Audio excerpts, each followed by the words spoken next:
তুমি কি এমন একটা জিনিস শিখতে চাও যেটা শিখলে কম্পিউটার তোমার কথা শুনবে, তুমি কম্পিউটারের না? এক সময় কম্পিউটার মানেই ছিল গেম খেলা, গান শোনা, মুভি দেখা। কিন্তু ধীরে ধীরে মানুষ বুঝতে শুরু করলো এই মেশিন দিয়ে আরো অনেক কিছু করা যায়।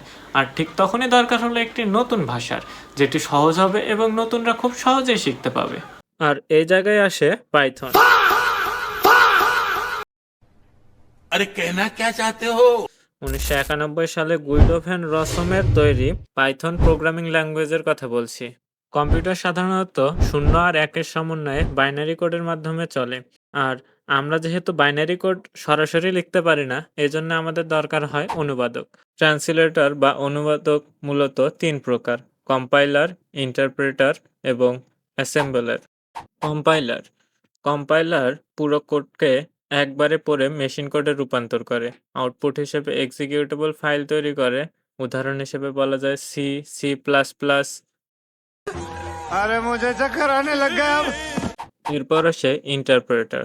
Interpreter line by line code execute করে, এক্সিকিউটেবল ফাইল তৈরি করে না। এর উদাহরণ হিসেবে বলা যায় পাইথন, জাভাস্ক্রিপ্ট। ইন্টারপ্রেটারের একটা বড় সুবিধা, এটা ডিবাগ করা অনেক সহজ। এরপর আসে অ্যাসেম্বলার। অ্যাসেম্বলি ল্যাঙ্গুয়েজকে অ্যাসেম্বলার দিয়ে মেশিন কোডে রূপান্তর করা হয়। এটি মূলত লো লেভেল ট্রান্সলেটর। আচ্ছা, এখন কথা হলো পাইথনই কেন? পাইথন ছাড়াও তো অন্যান্য প্রোগ্রামিং ল্যাঙ্গুয়েজ আছে, সেগুলা কেন নয়? কারণ পাইথন বিগিনারদের জন্য সিম্পল অ্যান্ড ইজি, খুব সহজেই বোঝা যায়, ইংলিশ ভাষার মতো। এটা open source and Python portable.